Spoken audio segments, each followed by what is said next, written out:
Marcus asked, his voice low. Who are you? And how do you know my daughter's name? 5 years. 5 years he'd counted the days behind that federal prison gate, picturing this exact moment. But not this. Not a woman in a tailored coat standing beside a black Range Rover, holding his little girl's hand like she belonged there. She's been counting the days too, Mr. Douglas, the stranger said. His daughter hugged him, but her eyes kept drifting back to the woman. This stranger wasn't her mother, wasn't a relative, wasn't from the state. So who was she? And what had she done during those 5 years? The gate at the Federal Correctional Institution in Danbury buzzed open at 9:14 on an October morning, and Marcus Douglas stepped through it carrying everything he owned in a clear plastic bag. 3 letters written in crayon and pencil. 1 faded photograph of a little girl with braids and a gap-toothed smile. And $47.30, earned over 60 months of folding laundry and mopping hallways at 23 cents an hour. That was the total value the world had assigned to 5 years of his life, sealed in a bag you could see straight through.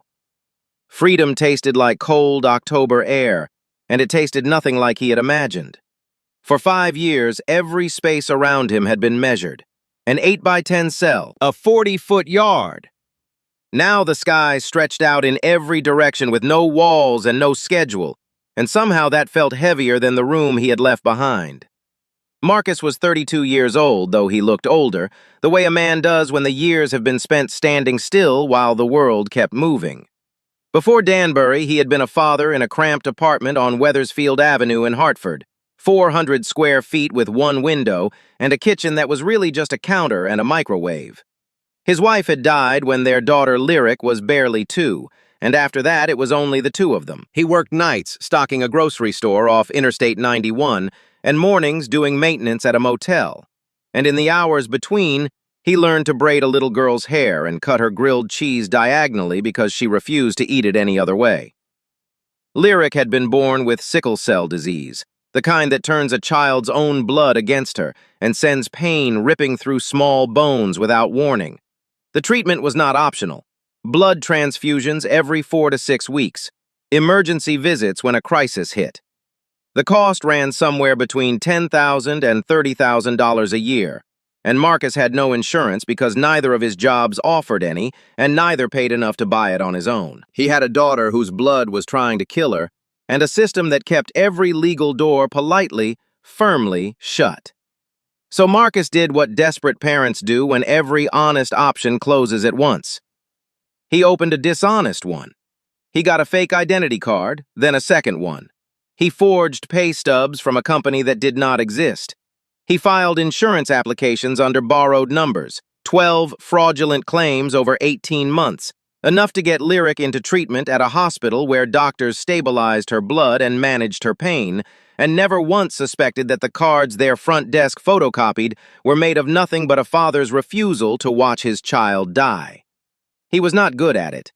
He used his real phone number on one of the applications. He kept every receipt and every appointment card filed neatly in a folder labeled with his daughter's name, as though he expected someone to review his work and understand. Someone did. On a Wednesday night just before midnight, the knocking started. The kind that does not ask permission.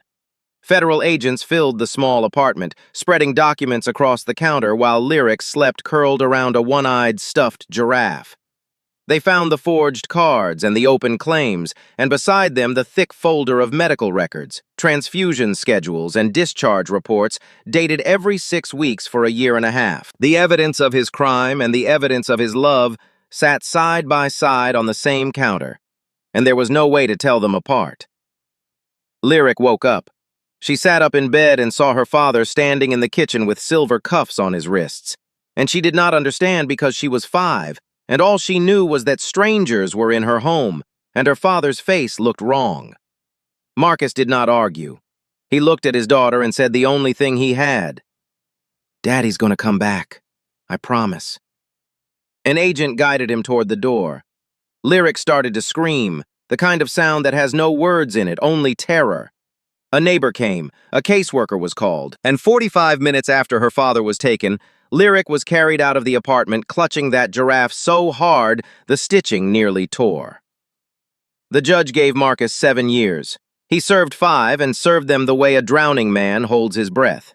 He earned a high school equivalency in his 2nd year and started paralegal coursework in his 3rd, studying contract language and constitutional law at night like a prisoner tracing the blueprints of his own cage. He wrote a letter to Lyric every Tuesday and never knew how many actually reached her. He marked each day on the concrete wall beside his bunk with a sharpened pencil stub, 1,887 marks in tight rows, a calendar made of absence. In his 4th year, a single sheet of paper arrived from the foster care agency, 2 typed paragraphs. Lyric had been placed with a new foster family in the Boston area. Her care provider, a licensed foster parent named Camille Carter, was affiliated with something called the Bridge Home Foundation. That was all. No photograph, no phone number, just a name he had never heard, attached to the only person he had ever lived for. Now the gate was behind him, and the parking lot stretched out ahead, cracked asphalt and a chain-link fence lined with dead ivy. 2 figures stood at the far end near a black Range Rover, one tall, one small. The small one wore a pink jacket and held something close to her body. Marcus's breath stopped. The last time he had touched his daughter, she had been 5 years old, 41 inches tall, with a laugh so loud the neighbors complained. The child standing by the vehicle was 10 now, taller and thinner, her face having traded the roundness of a small child for the sharper angles of a girl who had learned hard things too early. Someone else had done her braids. Someone else had picked out that jacket and those white sneakers. The tall one was a woman, dressed in the kind of tailored coat that whispers money so quietly you have to lean in to hear it. Her shoes were leather, clean, without a single crease, as if they had never touched anything dirtier than polished wood. She stood beside his child with the ease of someone who belonged there, and everything about her was wrong for this place. A woman like that had no business standing in the lot of a federal prison on a Tuesday morning. A woman like that did not appear unless she wanted something. And Marcus had spent 5 years learning that people who wanted something rarely told you what until it was too late. Lyric saw him. Her body moved first, pulling her forward 2 steps before her mind caught up. And then she stopped in the middle of the lot, frozen in that terrible space between the woman and her father. She looked at Marcus. Then she looked back at the woman. A 10-year-old should not have to calculate which adult is safe to move toward, and that half-second of hesitation cut deeper than any sentence a judge had handed down. The woman spoke first, her voice low and even, the calm that comes from control rather than peace. She's been counting the days, Mr. Douglas. She said his name like she had practiced it, like she had read it in a file somewhere and decided in advance how to say it with just enough respect to disarm him. Marcus did not answer her. He dropped to his knees on the cracked asphalt, and the plastic bag hit the ground beside him, and he opened his arms. Lyric came slowly, not running, not crying, just walking with careful steps, her arms still wrapped around the giraffe. Marcus pulled her close and held on, trying to absorb 5 years of absence through skin and bone. His daughter smelled like clean shampoo and fabric softener, the smells of a home he had not provided. Her hair was neat, her jacket was warm. Whoever this woman was, she had taken care of his child, and that truth should have been a comfort. It burned instead, because while he pressed his face into his daughter's hair, Marcus felt her small arms wrap slowly around his neck, and he noticed her eyes were looking back over his shoulder at the woman. Lyric was hugging him, but the place where she felt safe lived somewhere else now. "Daddy's here," he whispered into her hair. "I'm not going anywhere." Lyric whispered back a single word. "Okay." Not, "I missed you." Not, "Daddy." Just, "Okay," the careful answer of a child who had been disappointed too many times to risk anything more. Marcus rose to his feet with his daughter's hand in his, and the woman stepped forward and introduced herself as Camille Carter. She said Lyric was doing well, that her most recent transfusion had gone smoothly, that there was a car ready whenever he was. She spoke like a person handing over the keys to something she had been keeping safe, and Marcus hated how much he needed whatever she was offering. "When can I take her home?" he said. The words came out sharper than he meant, less a question than a demand, wearing the mask of one. Camille did not answer right away. She glanced down at Lyric, then back at him. "You don't have a home yet, Mr. Douglas," she said. "No cruelty in it, just a fact. The kind that enters the body like a blade made of truth. The kind you cannot argue with, only bleed from." She told him about a transitional apartment the Foundation kept in a Boston neighborhood called Roxbury. Furnished, clean, close to the hospital where Lyric received her treatments. Designed for people coming out of federal and state facilities. Housing support, job resources, legal aid. He would have his own space, she said. No strings. "I don't need your charity," Marcus said without looking at her, saying it the way he had said it to every caseworker and every well-meaning stranger whose help had always come with a hook buried somewhere inside. Camille was quiet for a long moment. When she spoke again, her voice had lost some of its practiced smoothness. "It's not charity," she said. "It's what should have existed a long time ago for somebody who never got it." There was something underneath the words that he could not place, some old weight she carried carefully so it would not show. Marcus looked at her then, really looked, past the coat and the shoes and the vehicle that had probably cost more than his entire legal defense. He did not trust her. He could not afford to. But he was a man standing in a parking lot with $47, a plastic bag, and a daughter who looked at a stranger to feel safe. So he made the only choice a father in his position could make. He got into the car. He told himself it was temporary, that he would take the apartment and the help and give nothing of himself in return, that the moment he could stand on his own, he would walk away and owe this woman nothing. He did not yet understand that getting out of prison had been the easy part. Getting his daughter back was going to be the fight of his life. The apartment sat on the second floor of a triple-decker on Dudley Street, brown brick with iron railings, a block that smelled of jerk chicken from the restaurant on the corner and diesel from the bus that ran every 20 minutes. Inside, it was small and clean. One bedroom, a couch that had seen better decades, fresh sheets on the bed, towels folded on the bathroom counter. Someone had thought about the details. Someone had imagined a person walking in here with nothing and had tried to fill the gap between nothing and enough.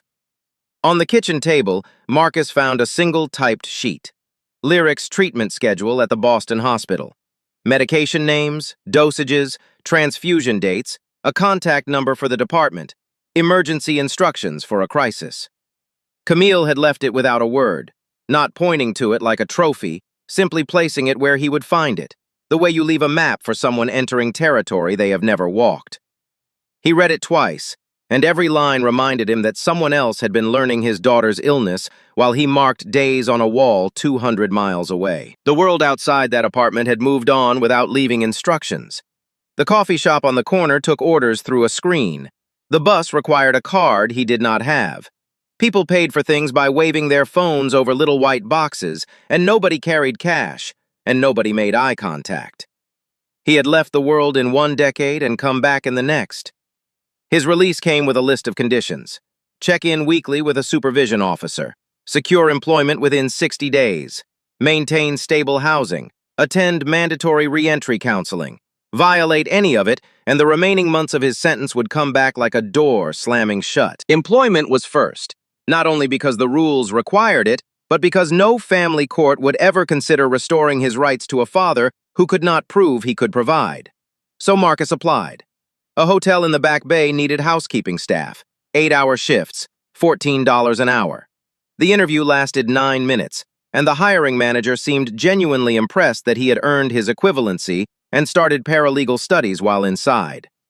"We believe in second chances here," the woman told him, and he almost let himself believe her. Then came the background check. 3 days later, his phone rang, the same voice, flatter now, reading from a script. "Mr. Douglas, thank you for your patience. Unfortunately, after reviewing your background screening, we're unable to move forward at this time. It's company policy." Company policy. 2 words that meant, we see what you did, and we have decided it is all you are. The screen had shown everything. Federal conviction, fraud, 5 years served. The numbers of his life loading faster than his hope. And underneath the record, Unspoken but always present, was the other thing the world saw before it saw anything else. A black man with a felony walking through a door that had been built to stay shut. He thanked the woman and hung up and sat on the edge of the borrowed bed staring at the wall. Because a man who has been inside learns quickly that arguing with the system only hands it another reason to punish you. You learn to nod. You learn to leave quietly. You learn to save your rage for the dark, where no one can use it against you. He walked the length of Massachusetts Avenue that afternoon, past the shelters and the corner stores, past the hospital where his daughter received her transfusions in a building he had never once set foot inside. On the side of that building hung a billboard, bright blue, a smiling family, big white letters promising affordable health care for every family, because no one should go without. Marcus stopped on the sidewalk and stared at the sign, at the exact thing he had gone to prison trying to get. The irony did not make him laugh. It settled into his stomach like something rotten. The sign was still here. The gap it promised to close was still open. The only thing that had changed was him. The overnight visits with Lyric began under a schedule the court allowed, a caseworker dropping her off and picking her up, careful notes taken each time. She arrived with her backpack and her giraffe and the careful politeness of a child who had learned that good behavior keeps you in a home and bad behavior gets your suitcase packed by the door. She ate the dinners Marcus cooked. She brushed her teeth. She asked him to read from a book about a pig and a spider that Camille had sent along with her pajamas. And Marcus read it, learning as he went, his voice steadier each night because he practiced when Lyric was asleep, so he would not stumble over words she already knew by heart. The seventh visit began like the others, and then, at 13 minutes past 2 in the morning, the screaming started. It came from somewhere deep, lower than the throat, a place where terror lives when it has no language. Lyric was sitting upright in bed, eyes open and seeing nothing that was in the room, her hands pressed flat against the wall behind her. "Don't take me!" she cried. "I'll be good! I'll be good!" Marcus was at the bedside in 3 seconds. He reached for her, pulled her close, tried to be the wall between his daughter and every terrible thing in the world. Lyric pushed him away, not gently, with the frantic strength of a child trapped inside a memory that did not know the present tense. He tried again and she twisted from his arms, her body rigid, and the sound coming out of her was not a word. He stopped reaching. He sat down on the floor beside the bed and did not touch her. He placed his hand palm up on the mattress beside her trembling fist and repeated the only words he had. "I'm here. I'm not leaving. I'm here." Minutes passed. The screaming softened to whimpering, and the whimpering softened to breath, and Lyric's hand slowly uncurled and found his palm. Then she whispered something that split him open. "Miss Camille holds my hand and counts to 10. That's what makes it stop." Something inside Marcus cracked, the way a window cracks when a stone hits it but the glass holds together, fractured and still standing. He squeezed his daughter's fingers and began to count, low and slow, and by the time he reached 10, she was asleep. He stayed on the floor in the dark, her small hand still in his, and wept without sound. Not because she was in pain, but because someone else had learned her pain before he did. Someone else had sat through these nights and figured out the counting while he scratched marks into a wall. By morning, the tears had dried, but the question had not. He scrolled to a contact he had never dialed and pressed call.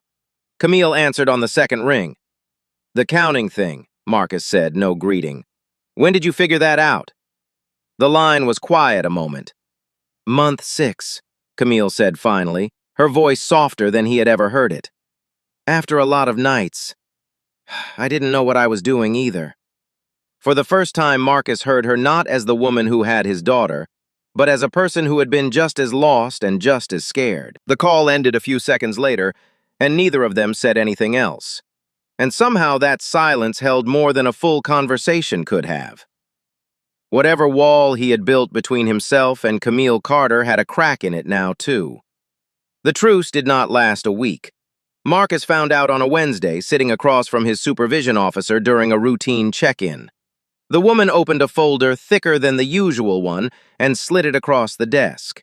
The first page was a cover letter on legal letterhead, an attorney named Claudia Whitfield, specializing in family reunification and parental rights restoration, offering her services at no cost. Below it, in clean black type, a petition for the restoration of Marcus's parental rights, already filed with the county family court 3 weeks earlier.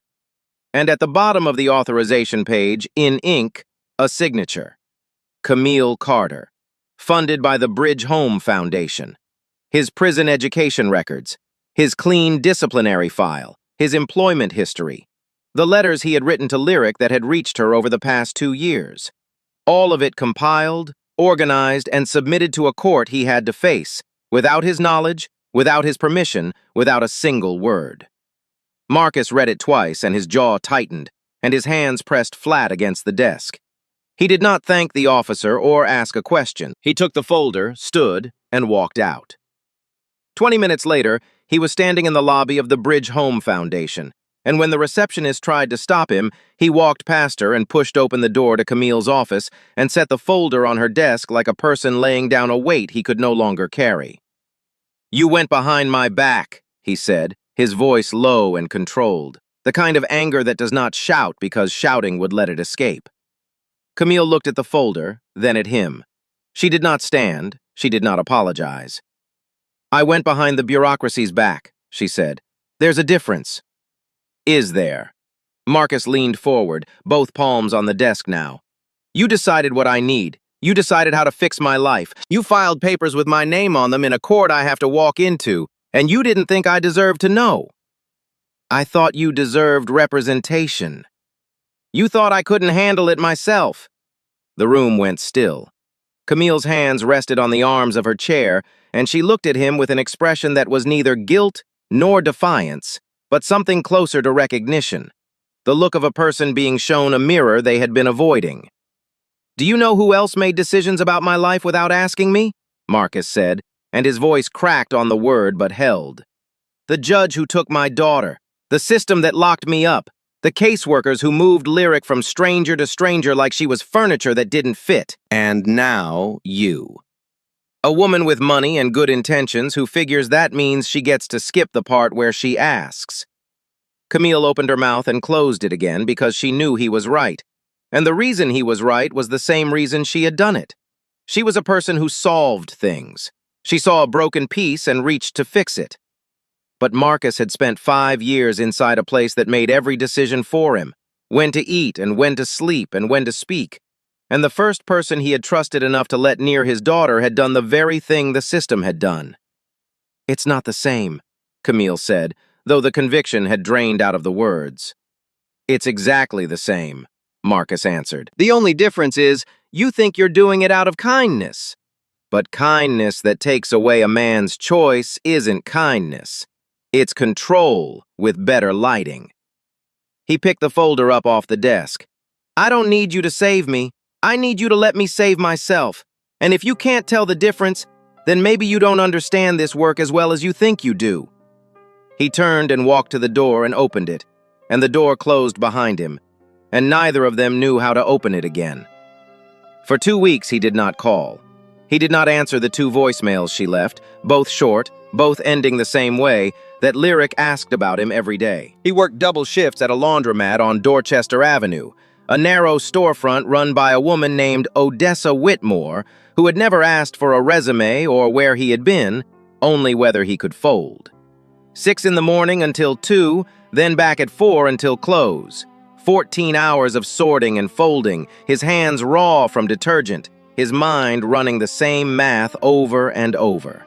A private attorney would cost thousands. At $12 an hour, he would need to work hundreds of hours to reach even the low end. And he would do it because he would get his own lawyer and file his own petition and owe Camille Carter nothing. He would prove that a black father just out of prison could stand on his own 2 feet without a wealthy stranger holding him up. While he calculated, the system counted too. The court required him to complete a parenting education program within 60 days. Sessions held on Tuesday evenings across the city. His second shift started at 4. He could not be in 2 places at once, and the system did not care why. He missed 1 session, then a second. The call came on a Thursday morning. His supervision officer, her voice careful and neutral as always, but the words landing like stones dropped into still water. Mr. Douglas, you've missed 2 consecutive parenting sessions. Under the terms of your release and the pending custody evaluation, failure to complete the program within the window will result in a reduction of visitation and a minimum 12-month delay on any petition for restoration of your parental rights. 60 days. 12 months. And then the part that took the air out of his chest. Lyric's overnight visits were suspended, effective immediately, pending completion of the requirement. That night, Marcus sat in the apartment on Dudley Street, the one Camille had arranged, the one he had refused to leave because leaving would mean admitting he had nowhere else to go. On the table lay 3 letters, new ones, written in pencil on lined notebook paper and slid under his door by Camille over the past 2 weeks. He had not opened them until now. The first said his teacher had liked the picture she drew of the 2 of them and asked whether his hair was still short because she could not quite remember. The second said she had gotten a good grade on a spelling test and that Miss Camille had put it on the refrigerator. The third one was shorter. "Daddy, are you coming back? Miss Camille says you are. But people always say that. People always say that." The words of a child who had been promised things her whole life and watched every promise dissolve like sugar in rain.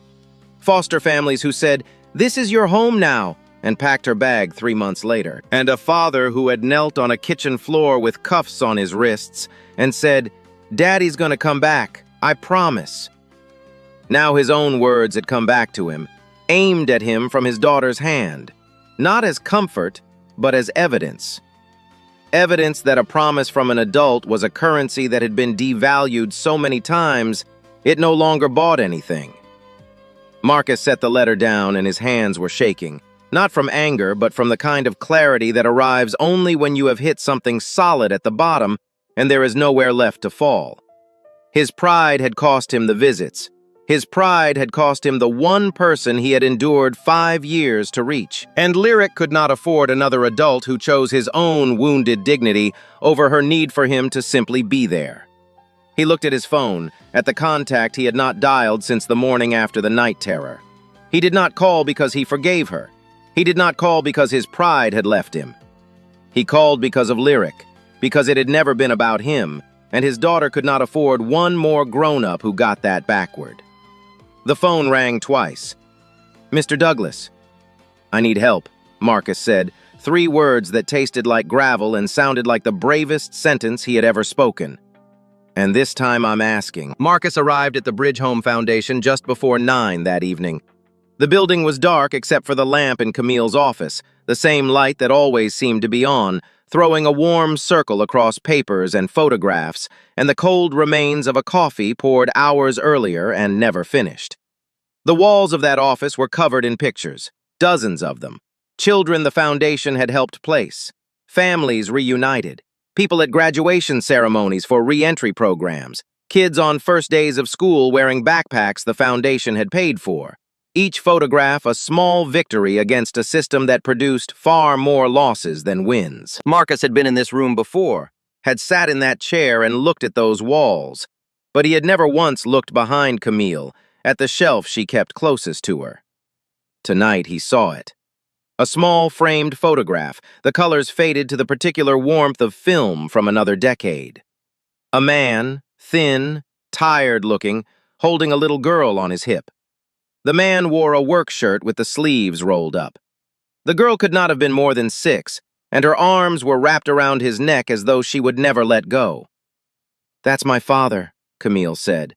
She was sitting at her desk, and she did not stand when he came in. Her voice had none of the practiced smoothness from the parking lot, none of the control. It was the quiet of a person who had been sitting alone in a room with a photograph for a very long time.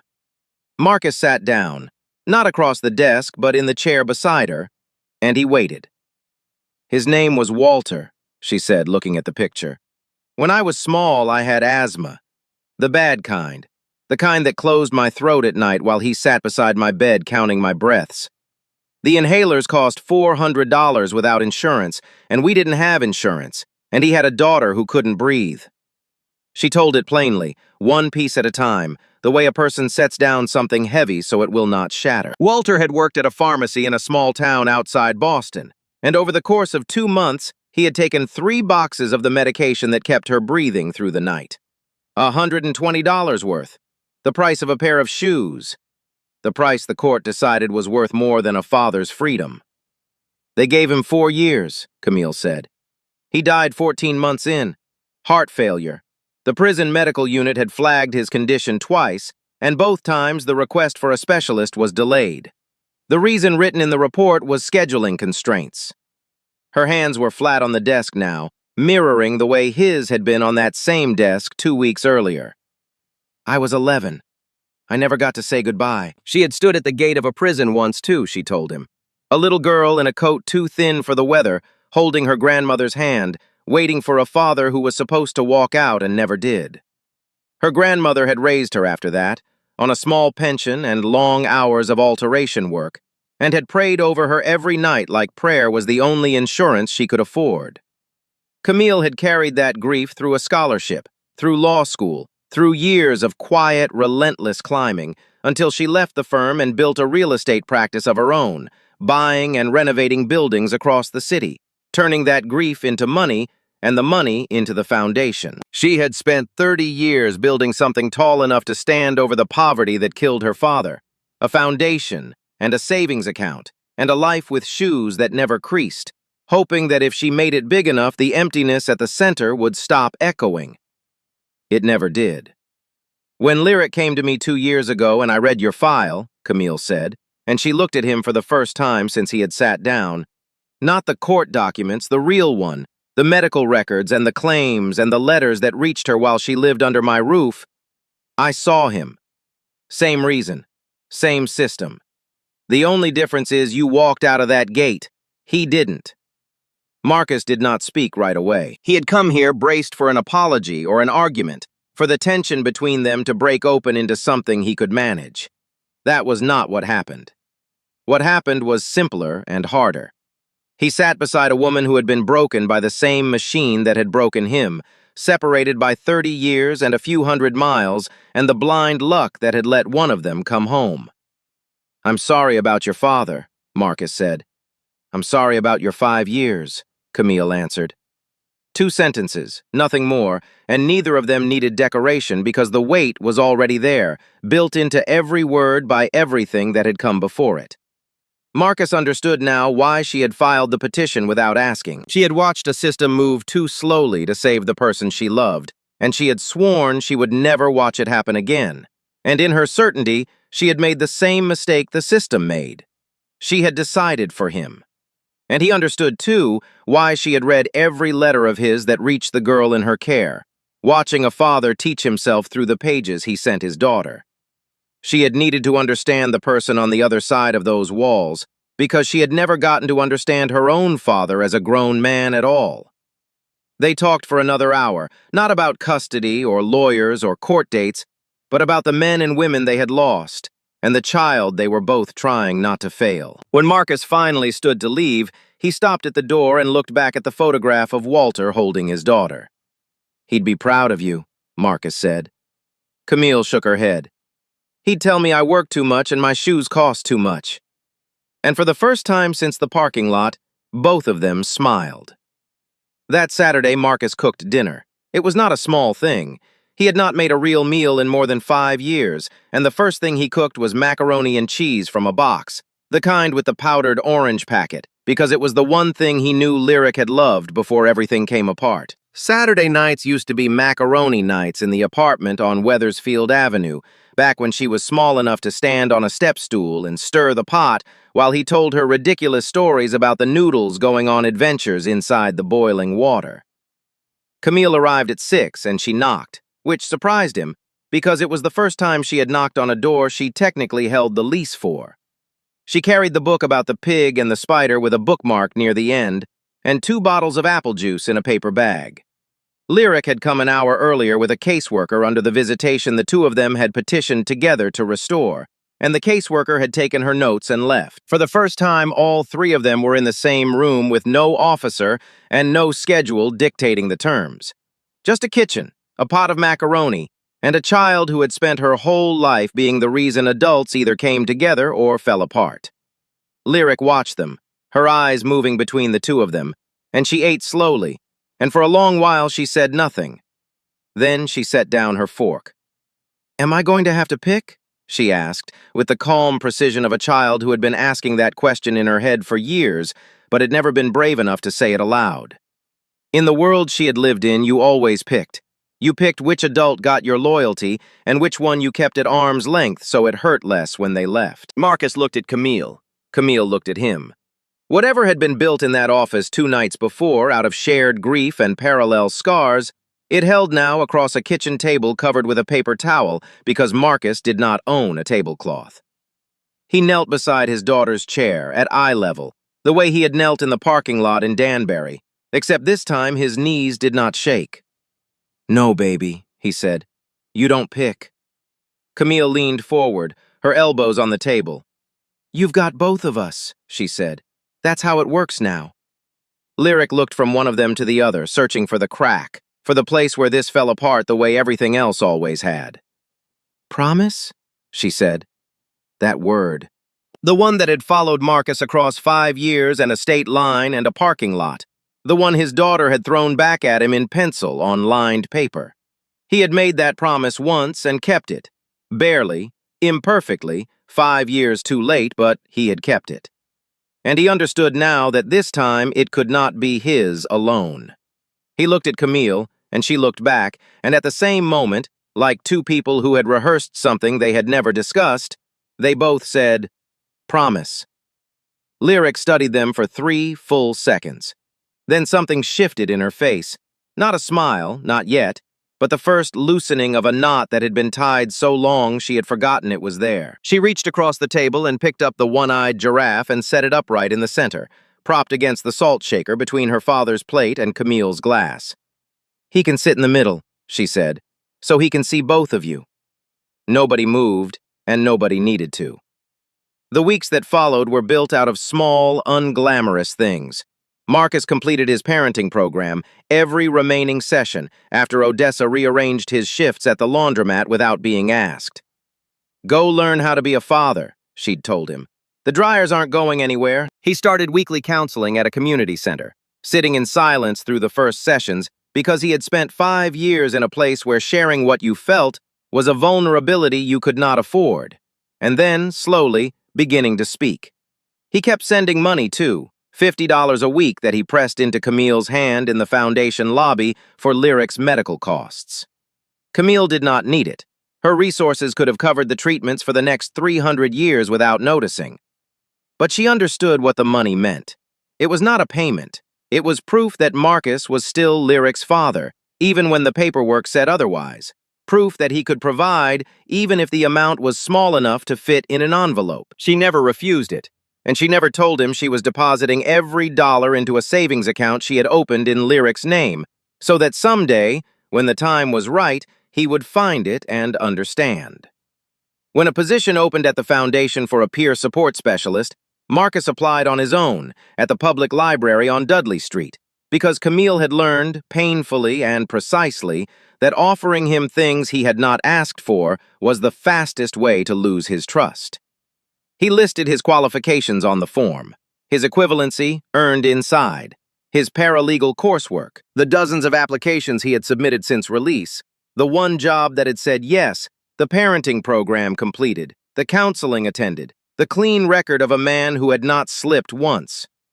He interviewed with the program director, a woman who had never met Camille personally, and who evaluated his file the way she evaluated every candidate, on merit. On the quiet, unmistakable authority that lives in the voice of someone who has walked through the system and come out the other side knowing exactly where the cracks are.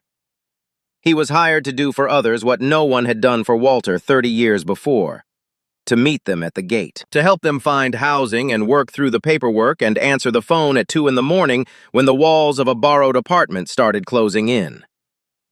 6 months after he walked through the gates at Danbury, Marcus stood in a county family courtroom while Claudia Whitfield, the attorney Camille had hired and he had eventually agreed to keep, presented the petition.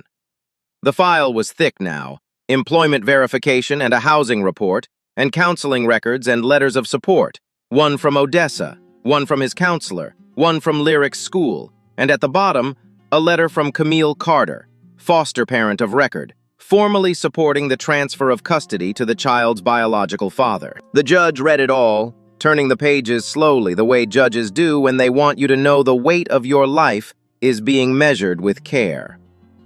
Then she looked up. "Mr. Douglas, the court recognizes your efforts." Marcus stood straight, shoulders back, and he did not cry, and he did not collapse into the relief pressing against his chest like a wave against a seawall. He simply nodded, the nod of a man who had folded laundry and written letters and counted to 10 in the dark and swallowed his pride and asked for help and shown up every single day to a world that had given him every reason not to. 1 year later, on a Tuesday morning in October, Marcus stood outside the gates of the same federal prison in Danbury. The same cracked lot, the same chain-link fence lined with dead ivy, the same two-lane road leading to a town that never learned the names of the people who passed through those walls. But Marcus was not walking out this time. He was standing at the gate, waiting, holding the hand of a small boy whose father was scheduled for release that morning. The boy clutched a stuffed bear that Marcus had bought at the dollar store on Dudley Street 2 days earlier, because he remembered exactly what it felt like to walk out of those gates and see your child holding something you had not given them. He did not have a Range Rover. He did not have a foundation with his name on it. He had something Camille herself would tell you was worth more, the understanding that comes only from having lived it. The knowledge of what that gate looks like from both sides. The ability to say to a father walking out with a clear plastic bag and $47, "I know. I was here too, and I'm going to help you find your way back." The system that had taken his freedom had, almost by accident, handed him a purpose. Camille had spent 30 years trying to save a father she could not reach, and in helping Marcus, she had finally saved the little girl who once stood at a gate waiting for a man who never came. And Marcus, standing where he had once stood in the opposite direction, understood that he could not change the past, but he could change who was waiting at the gate when the next father walked through. It did not end perfectly. It did not end like a fairy tale, with a mansion or a miracle that erased the years.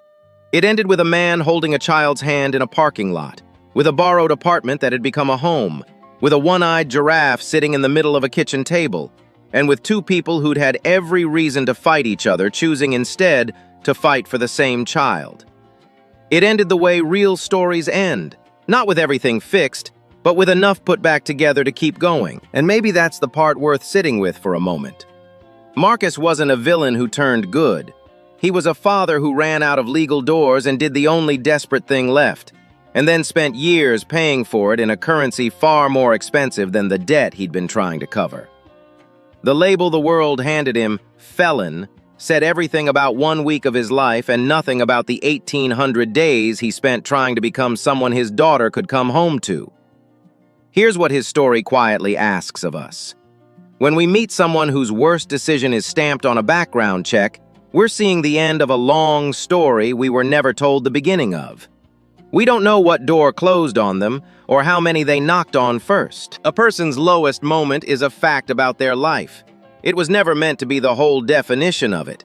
And second chances only mean something when they actually function as chances, not as one more test quietly designed for failure. So let me ask you something, and take your time with it. Has there ever been a moment in your life when one bad chapter almost became the only thing people saw? When someone chose to look past it, or when you wished they had? If Marcus's story reached you, tell me in the comments about the person who gave you a second chance, or the one you're still hoping to give yourself. I read them, and those stories matter more than you know. And if this one moved you, do me one small favor. Share it with someone who needs the reminder that a person is always more than the worst thing that ever happened to them. Not for me, but for the Marcuses and the Lyrics and the Camilles out there who are still waiting at some gate, hoping the next person who walks up sees a human being instead of a record. Thank you for staying to the end. Take care of yourself, and take care of the people the world forgot to.